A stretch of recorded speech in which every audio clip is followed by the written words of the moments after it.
اعوذ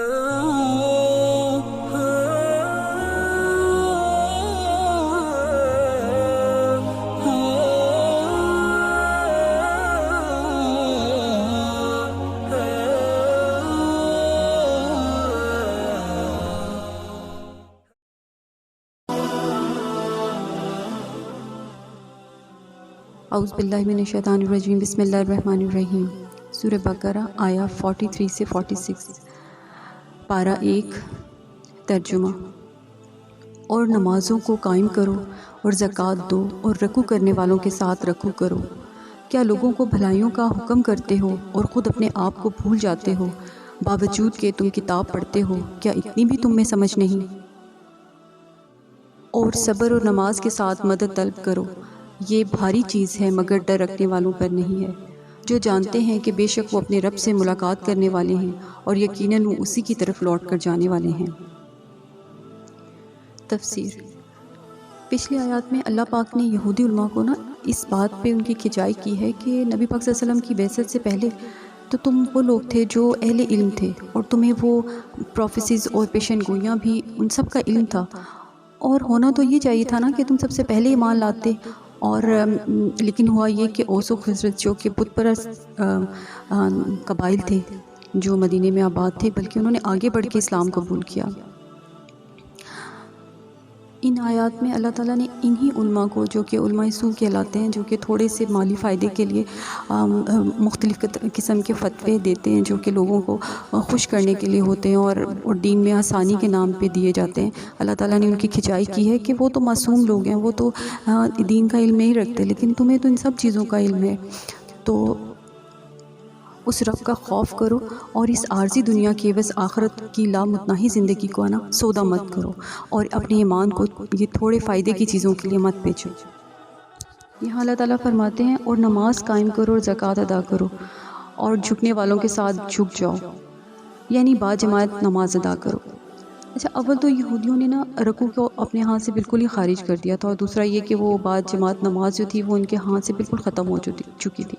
لہٰذا انہیں رکوع کرنے والوں کے ساتھ رکوع کرنے کا حکم دیا جا رہا ہے۔ گویا انہیں تنبیہ کی جا رہی ہے کہ نبی پاک صلی اللہ علیہ وسلم پر صرف ایمان لانا ہی نجات کے لیے کافی نہیں ہے، بلکہ تمام اصولوں میں آپ صلی اللہ علیہ وسلم کی پیروی جو ہے وہ بہت ضروری ہے۔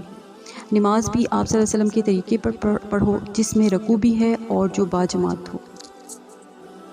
پھر اللہ تعالیٰ فرماتے ہیں کیا تم لوگوں کو نیکی کا حکم دیتے ہو اور خود اپنے آپ کو بھول جاتے ہو؟ ان آیات کے اصل مخاطب جو ہیں وہ یہودی علماء ہیں، جو لوگوں کو تقویٰ اور پارسائی کی تعلیم تو دیتے ہیں، لیکن ان کا اپنا کردار جو ہے اس کے برعکس ہوتا ہے۔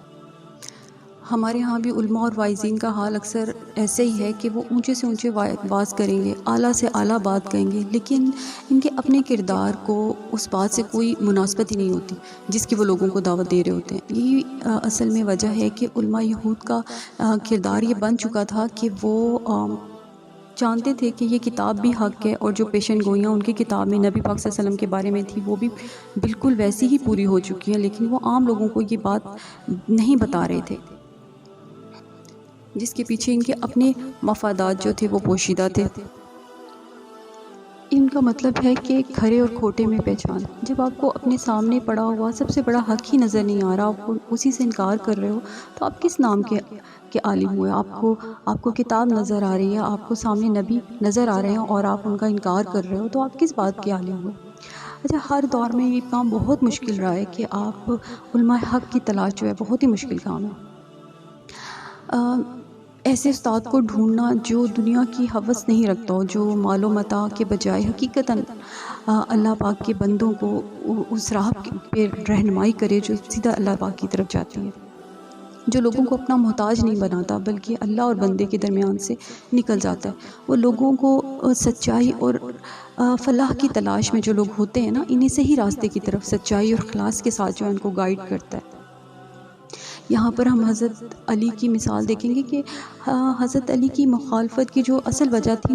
وہ یہ تھی کہ وہ ایک درویش نما انسان تھے اور فقر کا راستہ اختیار کیے ہوئے تھے، اور عام طور پہ دنیا دار لوگ ایسے انسان سے خوف زدہ رہتے ہیں کہ یہ ہماری دنیاوی منفعت کے راستے میں آئے گا،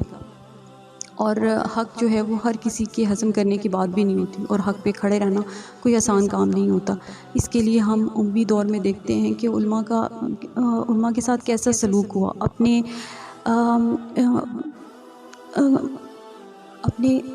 من پسند فتووں کے لیے انہوں نے علماء کو کیسے قید کیا، ان کے ساتھ کیسی انہیں علماء کو صحبتیں اٹھانی پڑی۔ یہ ہر دور میں رہا ہے۔ کرسچینٹی میں بھی جب سب سے پہلے بائبل کو عام کیا گیا اور ڈسٹریبیوٹ کیا گیا، تو وہاں پہ ان کو ایسے لوگوں کو گرم تووں پر بٹھا کے ان کو موت کے حوالے کیا گیا۔ بہت مشکل کام ہے کہ آپ حق پہ کھڑے رہتے ہیں۔ اور اس سے برعکس ہر دور میں مارکیٹ ایسے دکانداروں سے بھری ملتی ہے جو اپنا چورن بیچ رہے ہوتے ہیں۔ ان کا واحد مقصد دنیا کمانا ہوتا ہے۔ ایسے علماء کے بارے میں کہا گیا ہے کہ وہ ایسے گدھ ہیں جن کے پروں پہ قرآن لکھا ہے اور وہ مردار کھا رہے ہیں۔ نبی پاک صلی اللہ علیہ وسلم کے دور میں بھی ایسا تھا کہ یہودی علماء کے عالی شان محلات تھے جو انہوں نے نذرانوں اور چڑھاووں سے بنائے تھے۔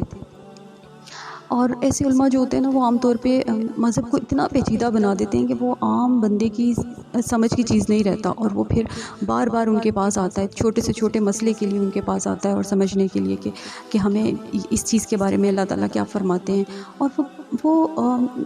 لوگ چیزوں کو اس طرح پیچیدہ بنا کے رکھتے ہیں کہ اللہ کی احکام تمہاری سمجھ میں آنے والی چیز نہیں ہے۔ تمہیں جو بھی پتہ کرنا ہے وہ تمہیں ہمارے پاس ہر حالت میں آنا ہی پڑے گا۔ اب چھوٹی سی مثال ہے کہ اکثر نبی پاک صلی اللہ علیہ وسلم صحابہ کرام کو نا استخارے کی دعا سمجھایا کرتے تھے کہ جب بھی تمہیں کوئی مسئلہ آئے دنیا میں، تم نے اگر کوئی مشورہ کرنے والا نہ ہو، اور ویسے بھی اللہ تعالیٰ سے مشورہ کرنا تو بہت ضروری ہوتا ہے نا، تو آپ نے استخارے کی دعا جو ہے تمام صحابہ کرام کو سکھایا کرتے تھے، اور وہ ہر کام سے پہلے 2 رکعت نماز حاجت پڑھتے اور استخارے کی دعا پڑھ لیا کرتے اور اپنے کاموں کو اللہ کے سپرد کر دیا کرتے۔ اور جو دنیا دار عالم ہوگا نا، جو وہ اسی چھوٹے سے کام کے لیے بھی اس کے ارد گرد لوگ بہت زیادہ اکٹھے رہیں گے، اور وہ چھوٹے چھوٹے مسائل کے لیے بھی اس پہ ڈیپینڈنٹ ہوں گے۔ تو اللہ تعالیٰ فرماتے ہیں کہ اگر آپ کے پاس علم ہے نا، تو علم تو آسانی دیتا ہے، وہ کسی کونٹھے سے انسان کو نہیں باندھتا، بلکہ علم تو آپ کو آزاد فضاؤں میں اڑاتا ہے، آپ کو آزاد کرتا ہے رسومات بدعات سے، اور آپ کو ایک آزاد اور خوشگوار زندگی عطا کرتا ہے۔ پھر اللہ تعالیٰ فرماتے ہیں اور مدد حاصل کرو صبر سے اور نماز سے۔ یہاں پر صبر کا لفظ جو ہے بہت بامانی ہے، یعنی جو یہ ہم جن علماء سو کی بات کر رہے ہیں، جب وہ صبر اور قناعت کا دامن ہاتھ سے چھوڑ دیتے ہیں نا، تو جو مال کی جو محبت ہے ان کے دل میں گھر کر لیتی ہے، اور دنیا کے کتے بن کے رہ جاتے ہیں۔ پھر وہ دین کو بدنام کرنے والے ہوتے ہیں، بظاہر دینی مراسم کے پابند ہوتے ہیں، لیکن در حقیقت ان کے پردے میں نا دنیا داری کا معاملہ ہوتا ہے۔ چنانچہ انہیں صبر کی تاکید کی جا رہی ہے، اور سورہ مائدہ میں بھی نا یہودیوں کے جو علماء تھے نا، ان کو تنقید کی گئی، کیوں نہیں روکتے انہیں ان کے علماء اور صوفیہ جھوٹ بولنے سے اور حرام کھانے سے۔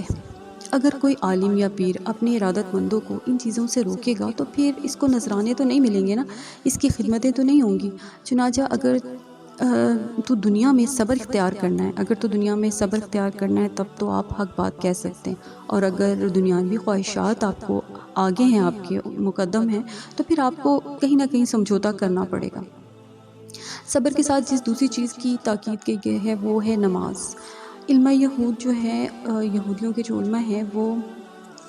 حق کو واضح ہونے کے باوجود نہ نبی پاک صلی اللہ علیہ وسلم پر ایمان نہ لاتے تھے۔ ان کی بڑی وجہ جو تھی وہ یہی تھی کہ مال کی محبت تھی، یعنی جسے ہم کہہ سکتے ہیں حب مال اور حب جات تھی۔ یہاں دونوں کا علاج بتایا گیا ہے کہ حب مال کا مداوع صبر سے ہوگا، جبکہ نماز سے عاجزی اور انکساری پیدا ہوگی۔ اللہ تعالیٰ سے وہ روحانی کنیکشن ہوگا جو آپ کو روحانی طور پہ اسٹرینتھن کرے گا، اور ایسی ویکنیسز جو ہیں وہ انسان کے اندر پیدا نہیں ہوں گی، کیونکہ حب جاؤ حب مال جو ہے یہ روحانی کمزوری کی وجہ سے ہوتا ہے۔ جن کو اللہ پاک پہ اسٹرانگ بلیو ہوتا ہے وہ ان چیزوں کی طرف نہیں لپکتے، ان کا اصل مقصد اللہ پاک کی خوشنودی ہوتا ہے اور لوگوں کی فلاح ہوتا ہے۔ پھر اللہ تعالیٰ فرماتے ہیں اور یقیناً یہ بہت بھاری شے ہے۔ کیا چیز بھاری شے ہے؟ اکثر لوگ اس کو ٹرانسلیٹ کرتے ہیں کہ نماز پڑھنا بھاری شے ہے۔ ایسا نہیں ہے، بلکہ جس بات کی کنٹینیوشن میں یہ بات کی جا رہی ہے وہ ہے کہ صبر کرنا اور حق پہ قائم رہنا جو ہے یہ بہت بہت بھاری شے ہے۔ ہم دیکھتے ہیں کہ علماء حق کو کیسی کیسی پاس میں جو ہے ہم ہسٹری سے دیکھتے ہیں کہ کیسی کیسی مشکلات کا سامنا کرنا پڑا۔ عام طور پہ خیال کیا جاتا ہے کہ یہ جو ہے نا وہ کہ عالم بننا شاید کوئی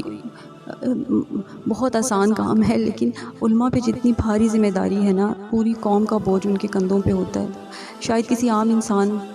کے لیے تو چھوٹی موٹی لغزش جو ہے وہ قابل معافی ہوگی، کوئی نہ کوئی اس کا جواز ہوگا، کبھی کم فہمی اور کم علمی ہوگی، لیکن جو ایک عالم ہوتا ہے نا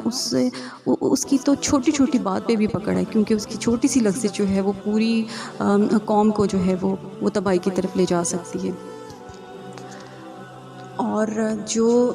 اللہ تعالیٰ کا خوف رکھتے ہیں وہ ہر کام کو اللہ تعالیٰ کی خوشنودی کے لحاظ سے کرتے ہیں، اپنے ہر قدم کو بچ بچ کے اٹھاتے ہیں تاکہ ہم سے کوئی لغزش نہ ہو، اور